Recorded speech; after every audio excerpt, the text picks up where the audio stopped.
When I think of the fall of Lucifer, I wonder of his gifts and appearance, that they had to be beyond exceptional and beauty incomparable. For him to be lifted up in such great pride, assuming he could overthrow God and his kingdom and try to be God. Lucifer, now Satan, assumed he knew more and was above God. He basically wanted all the attention. Sounds like a narcissist. Isaiah 14, verse 11. Thy pomp, boast, or vanity is brought down to the grave, and the noise of thy vows, musical instruments. Ezekiel 28, verse 13 and 17. Thou hast been in Eden, the garden of God.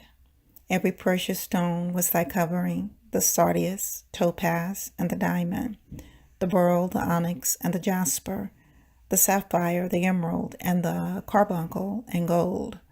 The workmanship of thy tabrets, or timbrel, and thy pipes was prepared in thee in the day that thou wast created.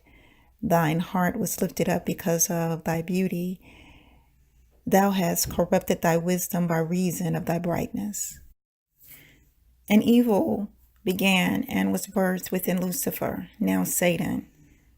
God stripped Lucifer of all his giftings and beauty, down to nothing. I believe that which Lucifer once possessed was distributed unto us and more, hidden treasures. But that's my assumption and opinion. Isaiah 45, verse 3. And I will give thee the treasures of darkness and hidden riches of secret places.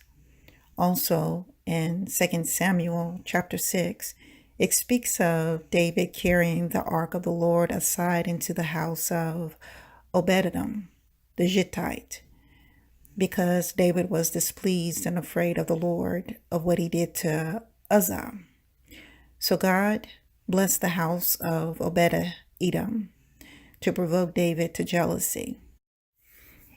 In his provoking, David went and brought up the ark of God from the house of Obed-Edom into the city of David with gladness. David himself had many pros and cons. So how is it that David could get back his place and the blessings of the Lord, and Lucifer, Satan, could not? Proverbs 6, verses 16 through 19.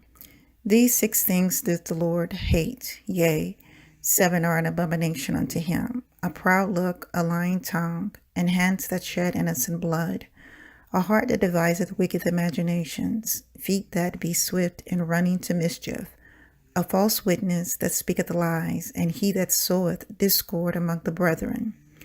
Proverbs 16, verse 5. Every one that is proud in heart is an abomination to the Lord. Proverbs 16, verse 18. Pride goeth before destruction, and a haughty spirit before a fall.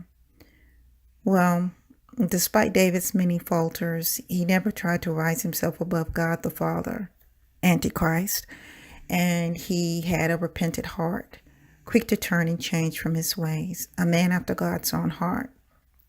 Whereas Lucifer, Satan, wanted to be God and never had no intentions of ever changing. Pride.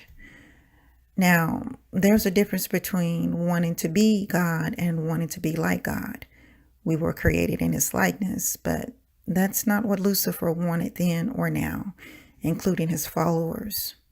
Satan tries to be what he once was, but can only be a false representation of it, appearing to be fruitful, but barren. This brings me to those of us who are uniquely gifted of God the Father. There is no accident that our lives have been infiltrated with narcissists, considering Satan himself was the first, among many other evil things. Consider all the famous individuals and those who did mighty works for the Lord, who were unique in their own special way, whose lives were diminished too soon from being tainted. 1 Peter 5, verse 8. The devil, as a roaring lion, walketh about, seeking whom he may devour. He's looking for his lost gifts that have been distributed unto us, trying to devour those of us who have them, thinking it will justify what he once had and lost, and to show his anger towards God and Jesus through us. God's chosen, Abraham's seed, the called, the elect, but also tormented. Yes, we can have such great, unique gifts and be tormented at the same time. Lucifer, Satan, being stripped of his gifts, is almost like a small parallel part of Jacob and Esau. Esau giving up his birthright for nothing. Malachi 1 verse 2 and 3. Yet I loved Jacob, and I hated Esau, and laid his mountains and his heritage waste for the dragons of the wilderness. Romans 9 verse 13. As it is written, Jacob have I loved, but Esau have I hated. Revelations 12 verse 12. Woe to the inhabitants of the earth and of the sea, for the devil is come down unto you, having great wrath. Jesus was attacked by the devil, Pharisees and Sadducees. They wanted to kill Jesus, not because he was obedient and sent of the Father, which he was and is, but because Jesus was gifted, anointed, called, and a game changer. He sat among the outsiders and not so much the religious or narcissistic sect that, and I quote, bind heavy burdens and grievous to be borne and lay them on men's shoulders. But they themselves will not move them with one of their fingers. For ye compass sea and land to make one proselyte, and when he is made, ye make him twofold more the child of hell than yourselves, according to Matthew 23, verse 14 and 15. Jesus himself was and is a gift and tormented. Yet God said in Luke 3, verse 22, to validate, comfort, and encourage Jesus, Thou art my beloved Son, in thee am I well pleased. Far too much are we overwhelmed and attracted to the gift of an individual that we are blinded by their torment. So instead of praying, interceding for, or helping them, we become overshadowed by the greed of what we can get from them and how we can destroy them. Forget that they are suffering with things beyond we know not of, or know and choose to ignore, yet tend to assume and tweet negatively about it. Anyone who has undergone narcissistic abuse or any form of abuse knows that it can leave you isolated and feeling alone. You search for help and find none.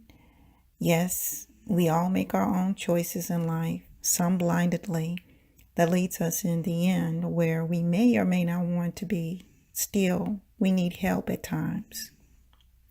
Moses, who was born into poverty, and then raised in the Egyptian palace of Pharaoh, made wrong choices. Yet in Exodus 17, his conflict with Amalek and Rephidim, trying to keep his hands up for the children of Israel to prevail against their enemies, caused his hands to become heavy. He needed support from Aaron and Hur to keep them up for Israel to win. David, who came from being a shepherd boy, wrongfully being a slave unto his family that couldn't see him and running from Saul's threats on his life, made wrong choices. Yet he needed God to send Samuel, who didn't see much in him at first, to separate him from his family, and Jonathan to warn him of Saul's many plots against him. Jesus, who came from heaven, was born in a manger in poverty, who knew no sin and did no wrong, yet he needed Peter, James, and John to pray with him in the Garden of Gethsemane, and they didn't. So instead, we're left with the subtle wolves who devour or try to devour us.